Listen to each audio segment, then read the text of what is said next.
کیا تعریف کروں میں اس ہستی کی جس کے لیے خود رسول اللہ نے فرمایا من کنت مولا فضا علی مولا، جس کا میں مولا اس کا علی بھی مولا، جن کے لیے حضرت عمر نے فرمایا لا حول علی لا ہلاک عمر، اگر علی نہ ہوتے تو عمر ہلاک ہو چکے ہوتے۔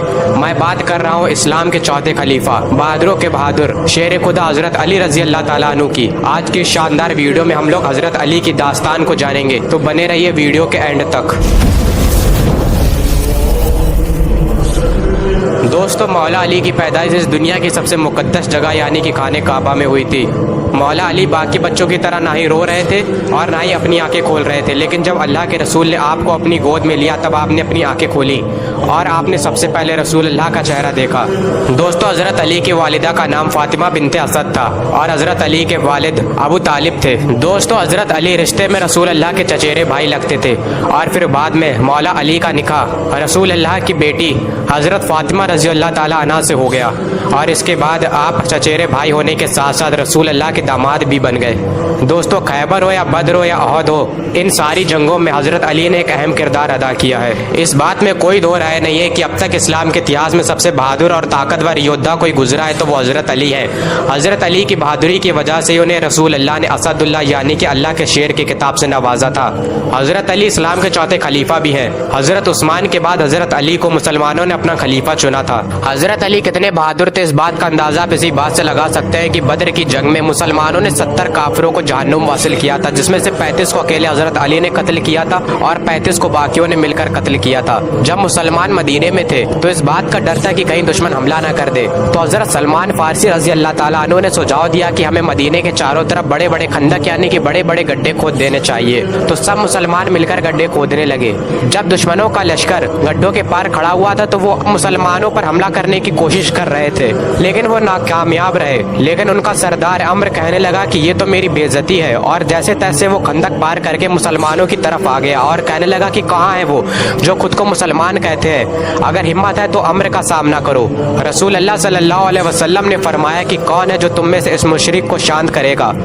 کوئی نہیں کھڑا ہوا، پھر علی کھڑے ہوئے۔ حضرت علی کو دیکھ کر امر کہنے لگا کہ میں تمہیں مارنا نہیں چاہتا، کیونکہ حضرت علی کی عمر اس وقت بہت کم تھی۔ امر کا مقابلہ کوئی بھی نہیں کرنا چاہتا تھا کیونکہ وہ ایک جانا مانا پہلوان تھا اور نہ جانے کتنے لوگوں سے وہ اکیلا لڑتا تھا۔ اس نے حضرت علی پر وار کیا اور حضرت علی کی ڈھال ٹوٹ گئی اور حضرت علی کا کندھا گھائل ہو گیا۔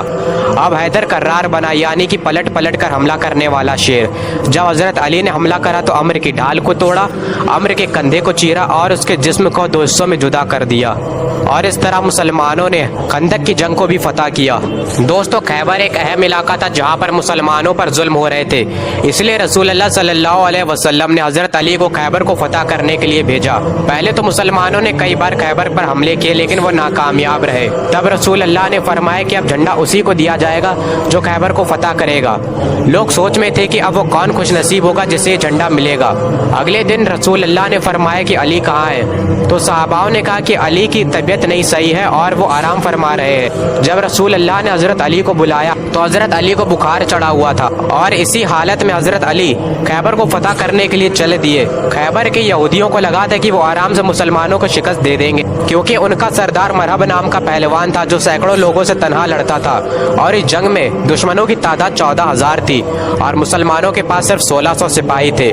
لیکن مرحب کو یہ نہیں پتا تھا کہ اس کے سامنے اللہ کے شیر یعنی کہ حضرت علی ہیں۔ حضرت علی اور مرحب کے بیچ ایک لڑائی ہوئی جس میں حضرت علی نے صرف ایک ہی وار میں مرحب کو 2 حصوں میں جدا کر دیا، اور جو خیبر کے قلعہ کا دروازہ تھا اسے حضرت علی نے صرف اپنی 2 انگلیوں سے اکھاڑ پھینکا۔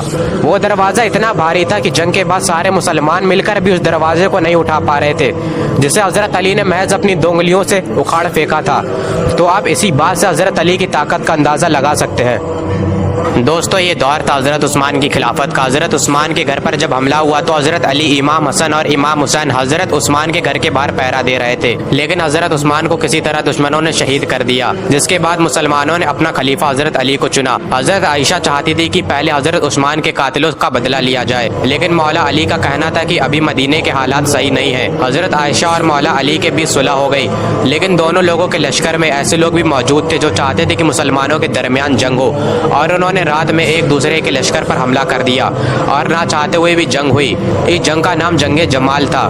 جنگ کے بعد حضرت معاویہ جو چاہتے تھے کہ حضرت عثمان کے قاتلوں کا بدلہ لیا جائے، حضرت معاویہ جو کہ شام کے گورنر تھے، یہ ان کی ضد تھی کہ پہلے حضرت عثمان کے قاتلوں کا بدلہ لیا جائے۔ حضرت معاویہ کی ضد جائز تو تھی، لیکن مدینے کے حالات ابھی ٹھیک نہیں تھے۔ نہ چاہتے ہوئے بھی حضرت معاویہ اور مولا علی کے بیچ جنگ ہوئی۔ اس جنگ کا نام جنگ صفین تھا۔ دونوں طرف سے ہزاروں مسلمان شہید ہوئے۔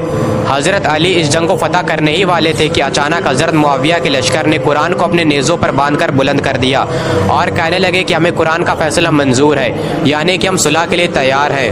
صلح کے لیے دونوں طرف سے ایک ایک انسان کو مقرر کیا گیا جو قرآن سے فیصلہ کر دے۔ 6 مہینے کا وقت لیا گیا لیکن کوئی بھی فیصلہ نہیں نکلا۔ حکمین کے فیصلے سے پہلے کچھ ایسے بھی لوگ تھے جو چاہتے تھے کہ فیصلہ جنگ سے ہو، نہ کہ صلح سے۔ ان لوگوں کو حضرت علی نے سمجھانے کی بہت کوشش کی لیکن ناکامیاب رہے اور مجبوراً ان سے جنگ کرنی پڑی۔ اس جنگ میں 9 خوارج بچ نکلے اور حضرت علی، حضرت معاویہ اور حضرت عمرو بن العاص رضی اللہ تعالیٰ عنہ کو شہید کرنے کی سازش بنانے لگے۔ حضرت معاویہ اور حضرت عمرو بن العاص تو ان کے حملے سے بچ گئے، لیکن جب حضرت علی فجر کی نماز پڑھانے کے لیے کوفہ کی مسجد میں آئے تو عبد الرحمن بن مظلم نام کے ایک خوارج نے حضرت علی کی پیشانی پر تلوار ماری اور حضرت علی کو زخمی کر دیا۔